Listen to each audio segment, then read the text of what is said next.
So after Godzilla got his animated show treatment in the late 70s, the Monster King would take a long break before heading back into the realm of animation. 10 years after the original cartoon aired, Henry G. Saperstein, a distributor on some of the early Godzilla films in America, wanted to do an animated film based on the Toho giant. This unfortunately never came to be. In 1992, an educational/trivia show called Adventure Godziland would feature some small animated segments of Godzilla and several other characters. Later in 1994, those segments would be the foundation of a 4-part OVA series called Get Going Godziland. Again, these were educational programs.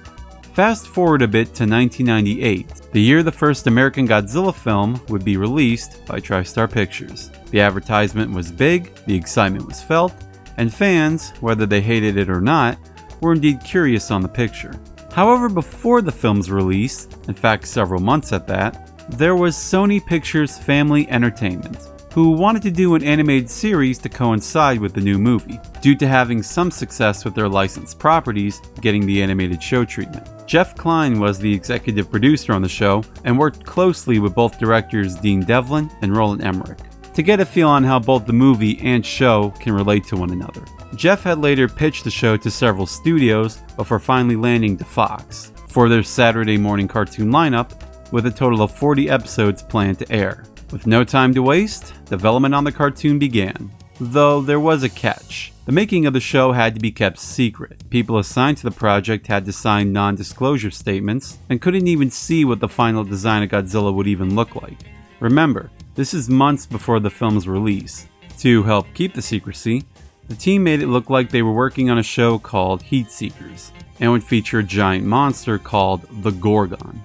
Behind the scenes, the rights to use Godzilla for the show had been obtained from Toho, who actually liked the project. They did put some guidelines on the creature, which were more or less the same as the ones put on the movie's incarnation, but overall Toho was very relaxed in how they would handle it. Now that Godzilla got the okay, it was time to get some foes for him to battle. You might think, why not just use other Godzilla monsters? A misconception some people don't realize is that just because a company buys the rights to Godzilla, that doesn't mean they have access to the other Toho kaiju. Toho puts a separate price tag on each and every one of their monsters, regardless on what you want to use them for. While Jeff and his team weren't against using any of the kaiju, it was just the more easier and less expensive route to just come up with new original creatures. Despite them not being used, there is a little reference to some of the kaiju in the show, but more on that later. Phil Barlow was tasked to come up with the new monsters for Godzilla to brawl with. He ended up making over 60 different creatures, many of which weren't able to make it in the show. Barlow and his crew also came up with the character designs for the human cast, including the many different outfits they were going to wear since they were going to be doing a lot of traveling. The characters returning from the film are Nick Totopoulos, now voiced by Ian Ziering of Sharknado fame, Elsie Chapman, and Mendel Craven, who actually has his movie actor Malcolm Danare providing the voice. The two new characters are Randy Hernandez, a school dropout turned hacker. His presence was not only to be the comic relief, but to also appeal to the more younger audience. You gotta remember, we're dealing with a team of adults here for a kids show. The second new character is Monique Dupré, who was made to be a connection to Philippe from the movie, and to be the badass female character of the group. The team was also going to get a pet dog inspired from the Taco Bell Chihuahua from the advertisement of the film, though the major size difference between the dog and Godzilla would have given the animators a rough time handling them on screen together, so the pooch was let go. I think I need a bigger box. Nigel, a robot created by Craven to help out with the workload, has the wonderful character trait of getting trashed on every episode, an in-joke from the writers of the show who got the idea from Kenny from South Park, where he dies just about every episode. Finally, there's Godzilla himself, who basically is just about the same as his film incarnation, with some slight alterations. For one, he's more durable for battle now, he can't reproduce, and now has the atomic breath. A design element that was planned but never came to be was to put a saddle on Godzilla for the characters to ride him. Another idea chucked out the window was to put a pair of goggles on Godzilla to help Nick communicate with him. The show premiered on the Fox Kids block in the US and was even their highest rated show of the year. Not bad for being a sequel to a movie nobody liked. Unfortunately, the following years wouldn't be too kind on the show. Pokemon had begun airing in the US to massive success on the Kids WB block, a competitor to Fox Kids. To counter Pokemon, they had Digimon, which became their new best show on the air. Digimon was so big to Fox that it even took over other shows' airtime, Godzilla included. With ratings dropping more and more, Godzilla was cancelled in mid-2000, not even able to air its final 2 episodes. The writers on the show have come out to say if Godzilla 2 was ever made, there might have been hopes for more episodes. Obviously, since that never came to be, mostly in part for TriStar losing the license, the cartoon was never renewed for another season. The team behind the show at least enjoyed working on what they got out, and a lot of them were even avid Godzilla fans. Oh, I should mention before we get into the show where the references to the other kaijus come from. Well, they come from the intro, and they're right here. I definitely need to explain this one. So these monsters here are actually named after other Toho kaiju, that being Gigan, Megalon, and Manda. They definitely don't look like who they're supposed to be named after, but still it's a cute little reference. Oh, and if you think the spider is named Kumanga, you'd be wrong. It's the only monster here not named after another creature, and it's called Gus the Spider. I really don't know what the reference is behind the name. The only thing I could think of is that it was the name of someone's pet spider who worked on the show. Also, none of these monsters actually appear in the cartoon itself. Speaking of, we got a lot to cover here, so let's stop rambling and dive right into this. Please consider both liking and subscribing, it really helps. The New Family, Part 1 and 2. I'll be looking at the first 2 episodes as a whole, since they're pretty much set up as one big story plot. So the show begins where the 1998 film left off, only instead of, "Yay, the day is saved!" The characters, particularly Nick, is worried that one of the offspring of Godzilla could have survived the assault on Madison Square Garden. Taking no chances, Nick and the military search underground, only to quickly get separated. Nick awakens in a mysterious goop and soon encounters what he feared was true, and out comes a carnivorous baby Godzilla. Unlike the movie counterpart, this one doesn't immediately start attacking it, and instead licks Nick as he proceeds to scare it off. Needing to act fast, and with the military going their own route of dealing with it, Nick, along with veteran scientists Elsie Chapman and Mendel Craven, and newcomer/elite hacker Randy Hernandez, team up to take matters into their own hands, to find and capture the baby monster. While setting up, reports of what appears to be the work of another creature is threatening the seas of Jamaica, with Godzilla being the prime suspect. As Nick and the others prepare to travel, the newborn soon makes landfall at Staten Island, where Nick's facility is. Yeah, I forgot to mention that he all of a sudden has one, with a hacker included. Oh wait, is that a PlayStation? Very sneaky, Sony. Anyways, Godzilla arrives and is much bigger than the group anticipated. Godzilla soon captures and attempts to eat Nick, but soon recognizes him from earlier and sees him as his parent. The team, primarily Nick, decide to keep the monster alive and study him for research. But of course, they gotta keep it a secret. The military soon find out about Godzilla and proceed to take down the monster, assumingly killing him. Ending Part 1. Part 2 opens up with the aftermath of last night's assault, with a little homage to the OG Godzilla. However, there are new reports of yet another creature wreaking havoc off the shores of Japan.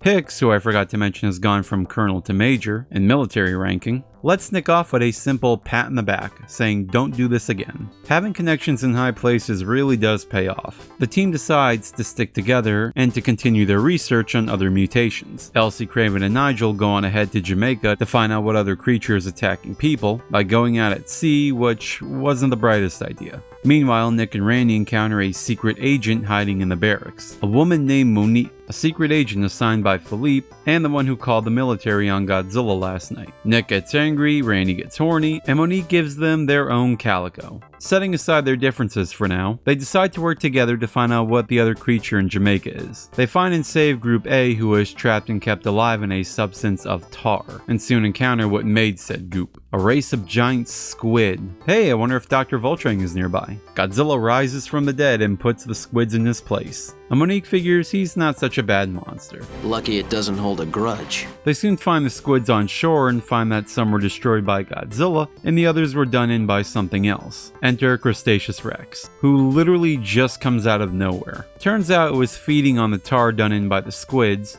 but since Godzilla fried them all up, it now has to look elsewhere for that yummy tar. Godzilla quickly encounters it, and we get our first monster ball of the show. And it's a really good one. The creatures actually fight like creatures, with them clawing, biting, and even taking some battle damage. In the end, Godzilla beats and destroys C-Rex. Or maybe not, I mean this thing does come back later. I don't know if it's the same one or not, but whatever the case may be, it's beaten here. Godzilla then proceeds to save the victims of the squids, with of course no casualties, and Hicks decides to give the big iguana dino a chance if Nick can keep it in check. This is a great first story. Everything is set up nicely for what's to come for the show, character relationships are touched on fine, and of course the monster action is incredible, and incredibly animated.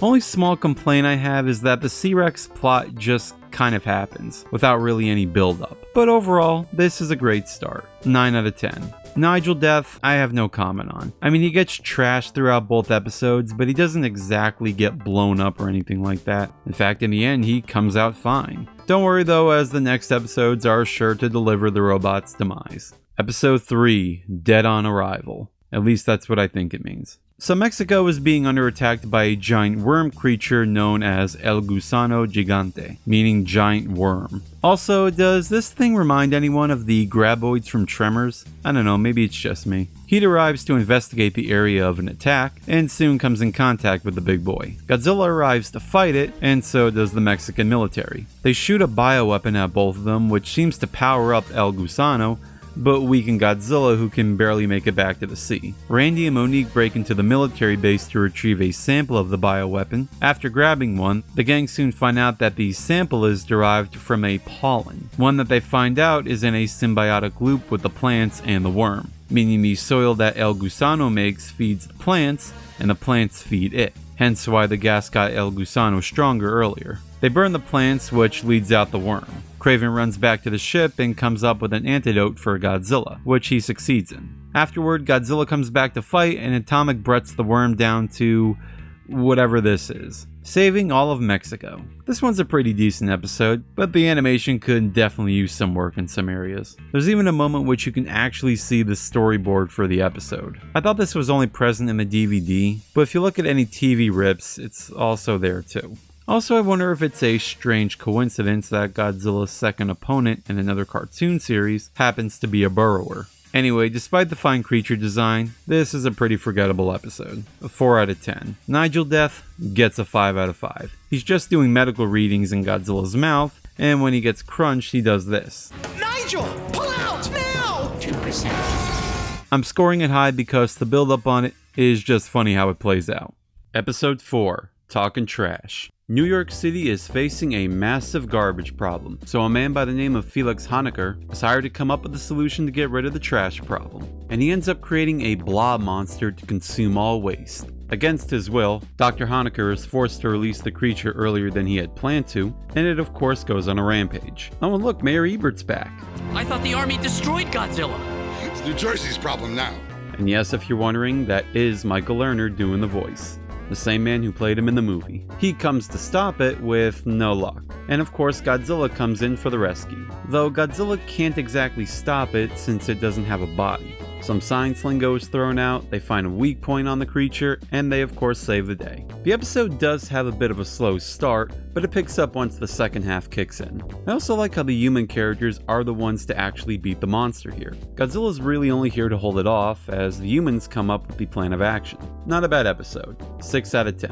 Nigel death, 3 out of 5. Once he comes to actually deal with the threat, they send Nigel out to fight the monster. He has a moment to shine here, but it quickly goes 180, and the robot gets ripped apart. Simple yet sweet. Episode 5, The Winter of Our Discontent. This one begins with Godzilla getting lured into a trap where he is ambushed by these things called cyberflies. He quickly takes care of them, but not before one implants some strange device into his head. Turns out the attack was a setup by a man named Dr. Cameron Winter, an old college friend of Nick's, who set up the plan to test out his new machines against Godzilla. He invites the group into his facility where he offers them the opportunity to work for him. They quickly decline. Godzilla all of a sudden starts behaving recklessly and starts attacking subs, the military, and even Nick himself. Turns out Cameron is controlling Godzilla with the device that was planted into his head earlier. He reveals his master plan to use his technology to control Godzilla and other mutations to attack his clients. Afterwards, his business would be hired to help deal with the property damages. In other words,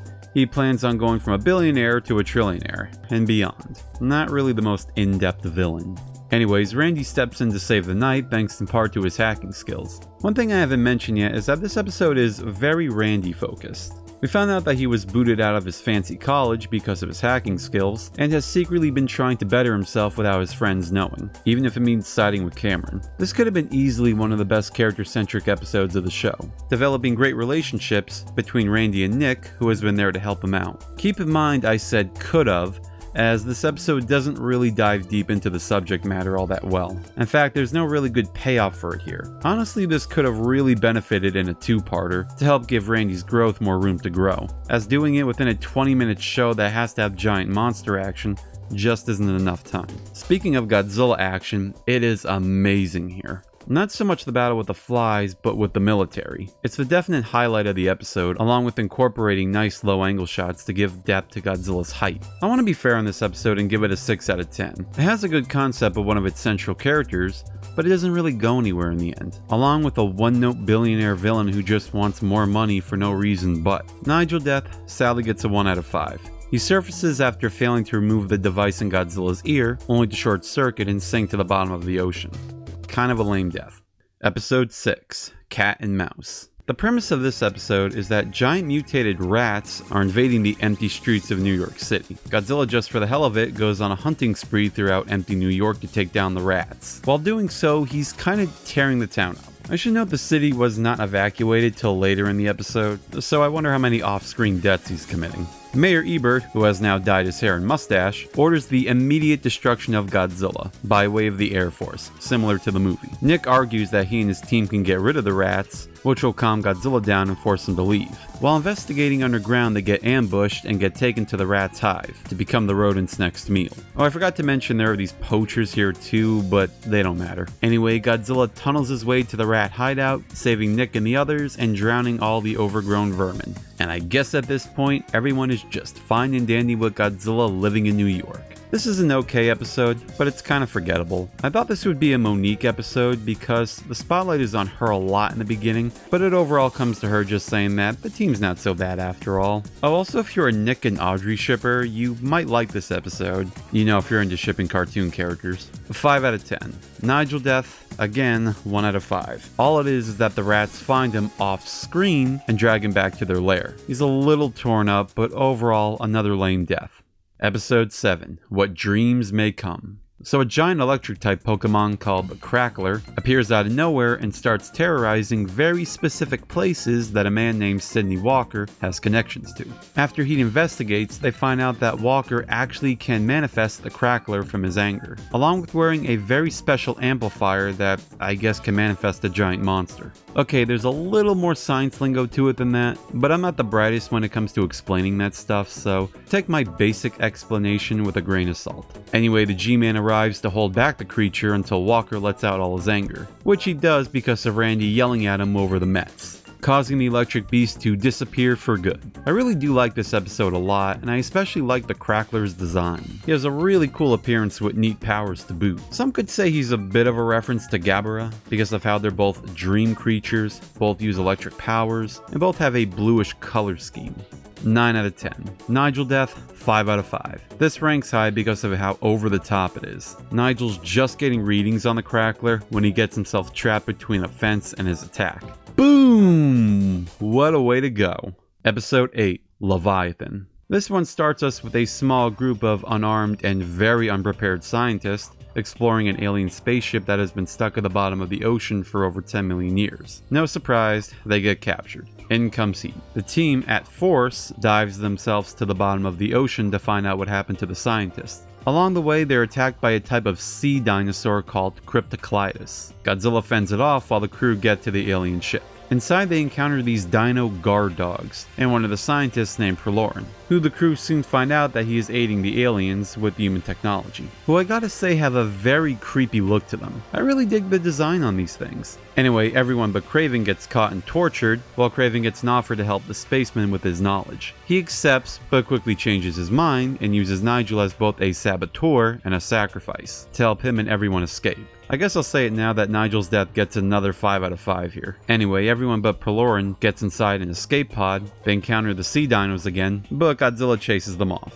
And the Earth is saved and spared from the Leviathan aliens, at least for now. This episode is more or less a setup for a bigger storyline to come for future episodes. And if the aliens look familiar to you, you might know what I'm alluding to. Also, Godzilla's presence here kinda feels a little forced. The only thing he does is save the crew from becoming Dino Chow, but the writers could have written these parts out and it would have changed nothing to the overall story. Kinda wish they did do that because the monster battles here are very underwhelming to watch. No matter if it's animation or live action, I don't find underwater fights amusing at all. 5 out of 10. Episode 9, Hive. It's time to rumble in the jungle. So our characters arrive at a near desolate island to investigate weird activity, and they're doing it all in the name of money. Hey, they're keeping a roof over their heads somehow. They can't stay too long on the island because there's a really good reason on why it's abandoned in the first place. So as they explore, they encounter these living plants and even worse, giant bees, which mutated from the radiation emitting from the volcano. Also, this marks a second time a creature was reused from the Hanna-Barbera show. Godzilla appears to fend off the bugs and plants, while Nick and the crew make their escape from the molten lava. I should note that they saved a boar earlier on the island who clearly isn't with them right now. Rest in peace, little piggy. The episode itself is really exciting. In a way, it's almost directed like a B horror movie, and yes, I know what I just said there. Pretty good one, give it a watch. 8 out of 10. Nigel death, 3 out of 5. Okay, so there's a bit of a cop-out here. You see when Nigel gets dragged under by the plants, we think that's the end of him, but he comes back later in the show. Mendel then uses him to try and smoke the queen unconscious, which works for a second until 2 drone bees rip him apart as he screams. It's funny, but it's not memorable. Episode 10, Bird of Paradise. We're back in Mexico on this one. This time the creature is a giant firebird called Quetzalcoatl. Now you could pronounce this thing's name in a number of different ways. I'm calling him Quetzalcoatl here only because that's what they call him in the show. So a man named Lawrence Cohen, a former friend of Elsie, invites her and the gang down to Mexico to look in on the giant bird that he may have accidentally unleashed. The bird awakens inside a volcano and attacks a small Mexican village. If you thought the Firebird from the Hanna-Barbera cartoon was an homage for MonsterVerse Rodan, well, Q's an even bigger one. Similar to the Firebird, Q wants to be a mama. Unlike the Firebird though, Q actually succeeds in giving birth. That is until Godzilla gets called and traps the family of ancient birds inside the volcano where they can do no more harm. This is a decently fun episode, with a very random reference to the 1982 monster flick called Q the Winged Serpent. And I'm not just pointing at the title monster here as the reference. Elsie's friend Lauren Cohen's is actually named after the director of the film. That's kinda neat, I guess. I also like here how Godzilla just doesn't come out of nowhere in this episode. They actually call him by a signal via Nigel, similar to how the old cartoon called him out. 7 out of 10. Nigel death, 2 out of 5. As the crew use Nigel to call for Godzilla, he gets trashed on by Q and that's that. It happens off screen too, so it's kind of lame. Episode 11, Deadlock. From one urban myth to another. So Nick and Elsie are watching a recent sighting on the Loch Ness Monster, and Nick goes all out in calling it a fake. Is that thing made of rubber? Elsie, however, does think the video was real and persuades the gang to go to Scotland to see the legend. There they meet the man who spotted Nessie, Dr. Hugh Trevor, who runs a facility that monitors the loch. Also, Dr. Trevor here is voiced by the late great Roddy McDowall, who had sadly passed away shortly after he voiced for the episode. Anyway, Nessie is quick to make herself known and starts causing all kinds of trouble for the team. Elsie soon discovers that Nessie is a mosasaur that had survived the dinosaur age and only appears every 20 years to mate. Yes, according to this episode, Nessie is a mosasaur. You know, the big water dinosaur you see in Jurassic World? I mean, you see the resemblance, don't you? The actual Nessie, if she existed, has stated to be a plesiosaur, but I guess since we already had the Cryptoclydus from an earlier episode, Nessie's design was changed to a more serpent-like appearance to, I guess, avoid repetition. Anyway, they soon find out the reason on why Nessie's going berserk. Turns out her baby was stolen from her by Dr. Trevor himself, and she just wants her kid back. Godzilla shows up to fend off Nessie, but is having trouble doing so. While the creatures are fighting, Dr. Trevor tries to make his escape with the little Nessie, but Nick and Randy quickly use the PA system to drive the mother directly to her baby, which she does so with the help of Godzilla. And the two go off, never to be seen again for another 20 years. As far as what happened to Dr. Trevor, I really don't know. He just gets tossed into the water and that's that. An overall good episode with a lot of fun character interactions. Seriously, up till now, this is the most fun the characters have been towards each other. Maybe Trevor's hiding something. Unlike you. 8 out of 10. Nigel death, 1 out of 5. Like the last episode, Nigel's death here gets very rushed, as he's caught by Nessie and dragged around for a bit before getting smashed up. You can actually miss it here if you're not paying close attention. Episode 12, 13, and 14. The Monster Wars Trilogy. Like the first two episodes, I'm going to be grading these all as one whole story. So Dr. Soppler, one of the two survivors from the Leviathan episode, is helping Craven confirm if the recent alien transmissions that are being picked up are real or not. Soppler denies it, but Nick soon finds out that the transmissions are indeed real and are being located somewhere in New Jersey. Also, unlike the last episode where the gang felt fun to be around, this episode goes for the exact opposite effect, and everyone is at each other's throats. More on why in a bit. As the gang reach the source of the Leviathan pulse, they soon find out that it's coming from a military base, which they're denied access in. They break in and soon find the remains of the alien ship from several episodes ago. Did I mention that Elsie randomly clued the military in on its location? The gang get kicked out and soon again start arguing with each other, but only after Dr. Soppler shows up. They soon get an urgent message about a giant bat terrorizing Africa. Before they can plan their move, the team disbands because everyone gets angry at each other. Nick alone soon finds the bat, and that's when we get our monster brawl. Quickly, I gotta say I love the design of this bat, it's really cool. Anyway, the fight with the bat manages to get Godzilla trapped, but instead of continuing the brawl, it just mysteriously goes away.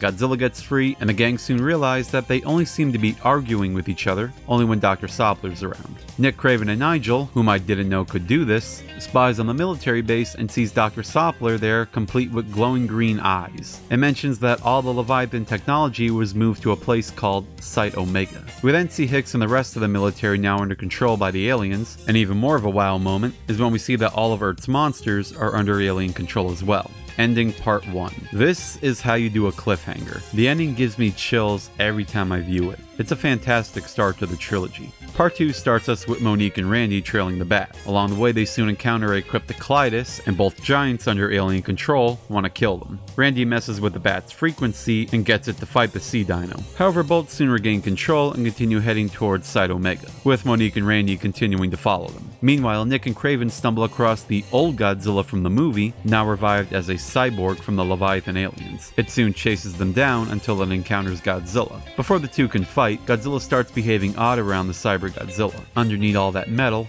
it is still his true parent. With the help of the alien control, Godzilla is now against the humans. With not many options left and their trump card lost, Nick and Craven venture to the remote island in the South Pacific where the alien signal is transmitting from. As they arrive, they see that the whole island is covered with mutations, and odd to them is that none of the monsters are fighting each other, leaving the characters to question on what they're waiting for. Nick and Craven soon find the alien hideout and disguise themselves as workers to get in easily. They soon meet up with Randy, Monique, and Hicks, who captures the bunch. As it turns out, the Leviathan aliens were indeed Dr. Soppler and Dr. Hoffman, both the survivors from the Leviathan episode. They begin their attack on Earth by releasing all the monsters to several major cities, and the episode ends on yet another fantastic cliffhanger. My god, I forgot how wonderful this trilogy was. Part 3 continues to show the monster attacks, and to make things even worse for our characters, there's an invasion force arriving soon. The team is taken prisoner, but soon manage to escape and fry the controls on the monsters, setting them free,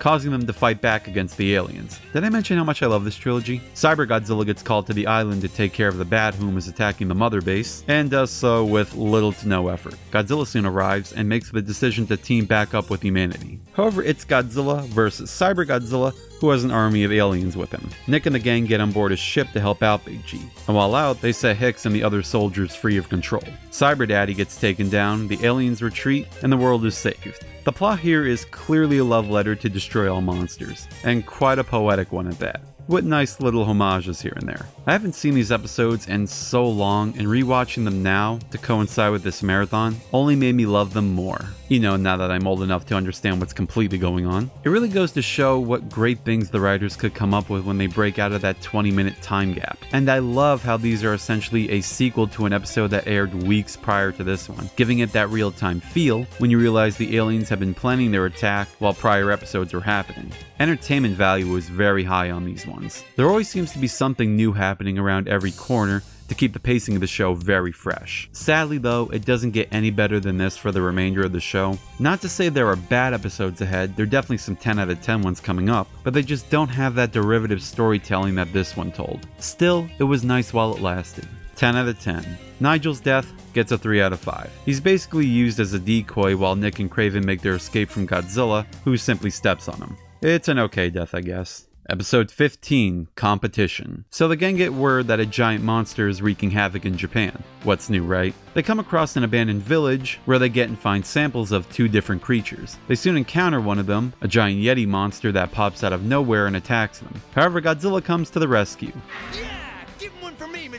During the midst of the fight, Godzilla fires its skin off, revealing it to be a machine. He'd soon get ambushed by Japanese soldiers who place them under arrest. They get taken to the creator of the Robo Yeti, a woman by the name of Yukiko Ifukube, no relation.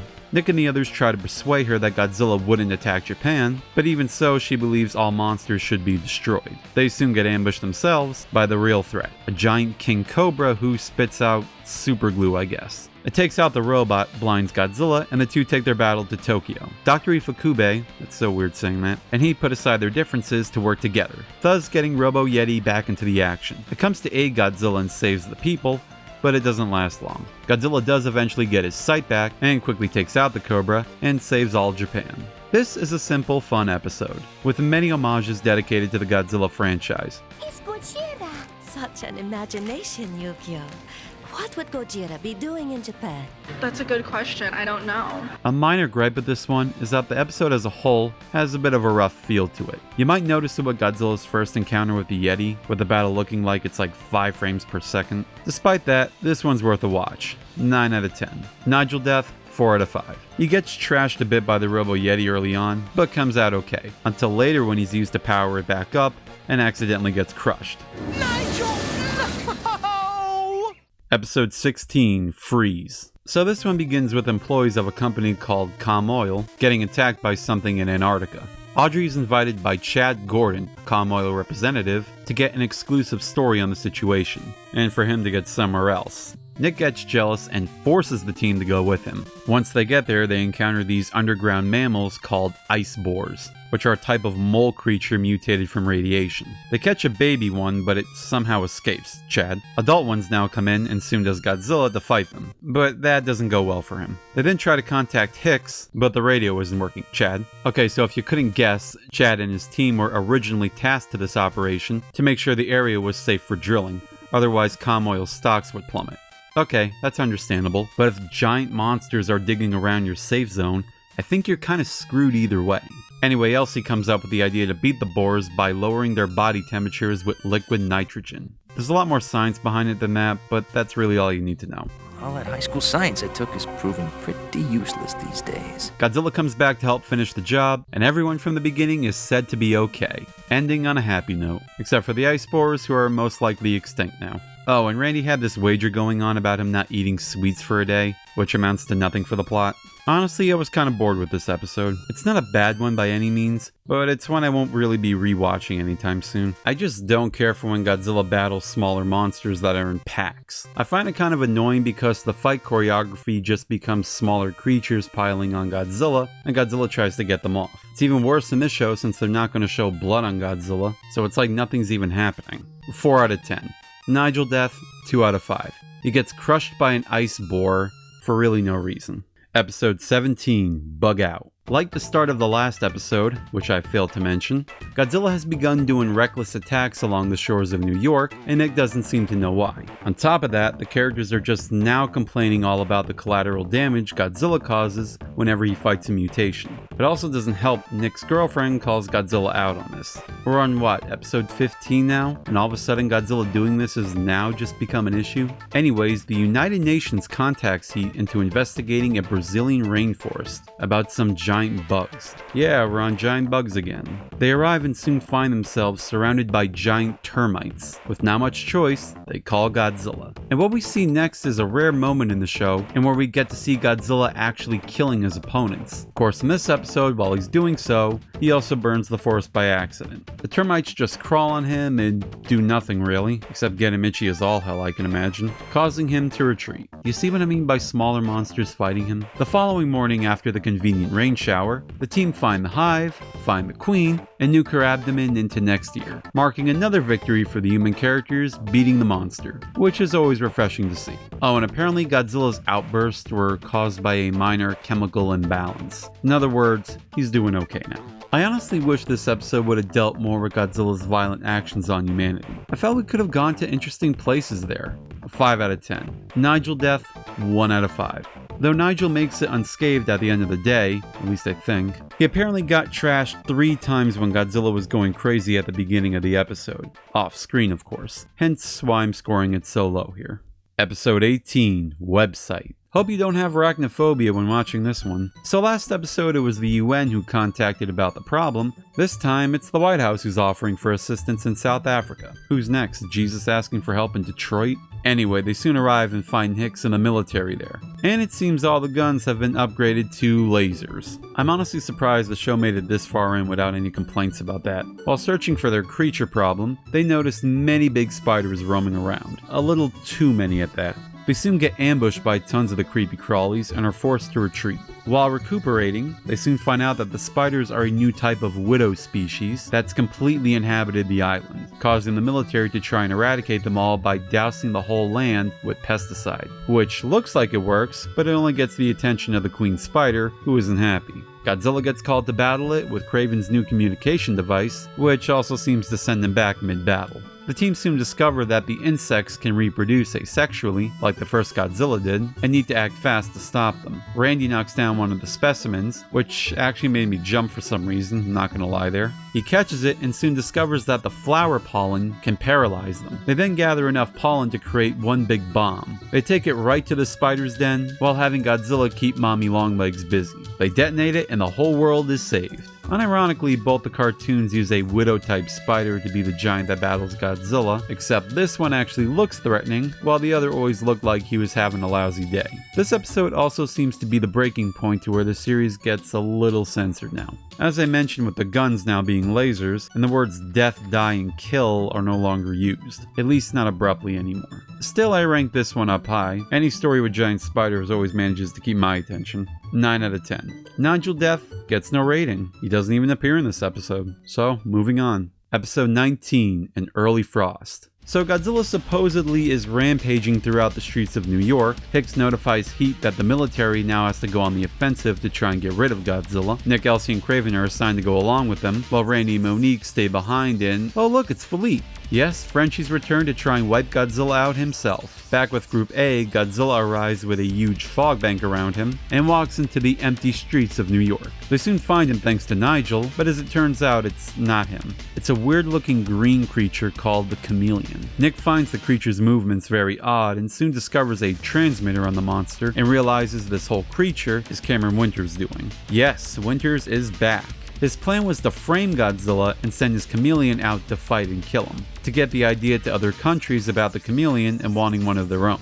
What a plan. I guess he got lucky there was always a fog whenever he sent this thing out, because there's quite a bit of a mouth difference between both creatures. Oh, speaking of Godzilla, he's been severely weakened by Winters, feeding him a dose of fish sprinkled with some tranquilizer. All seems lost for Big G, but thanks to our French hero who has a sudden change of heart about Godzilla, the day is saved and Winters gets away.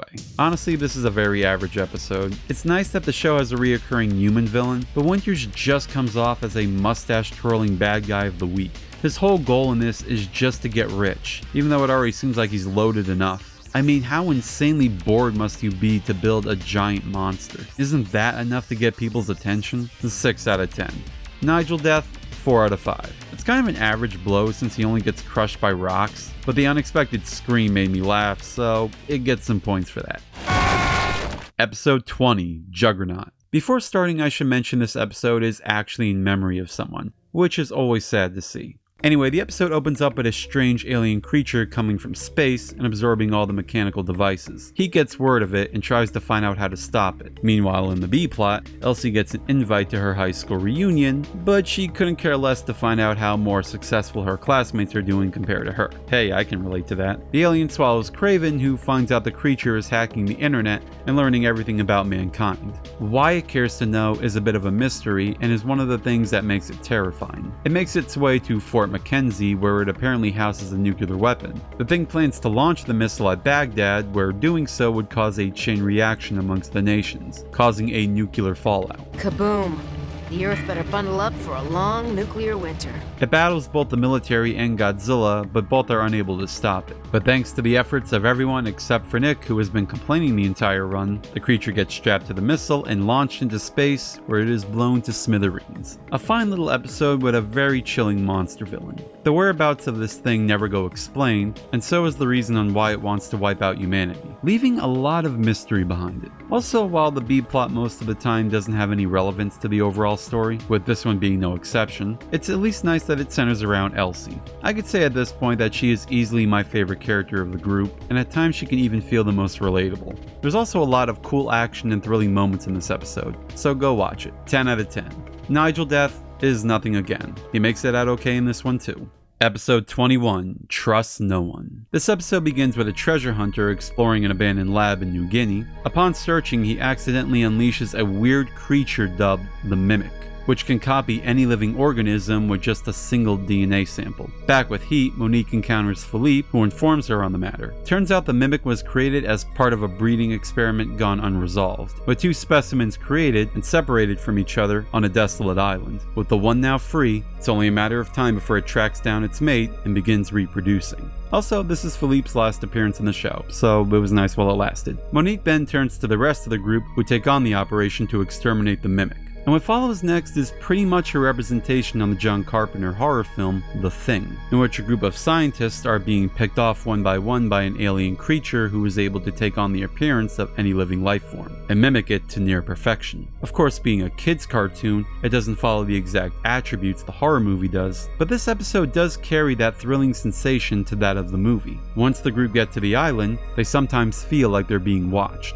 There's a sense of distrust going on once they realize how perfect the Mimic can copy someone, and Godzilla's not there to protect them until the very end of the show. In fact, when watching this episode, I completely forgot I was watching a Godzilla cartoon. The plot kept my attention away from the kaiju stuff, and I felt more immersed on learning how the characters were going to stop this thing. Not saying the monster action isn't good here, it was definitely exciting seeing Godzilla battle the various things the Mimic was able to copy up to this point, including himself, which I'm classifying as another unintentional callback to a Hanna-Barbera episode from the first cartoon. The thing takes on one last transformation into this nightmare fuel. Seriously, this thing looks creepy. Thankfully, it only lasts in this state for about 5 seconds before Godzilla burns it to dust and saving the day. 10 out of 10. Really thrilling episode and one not to be missed.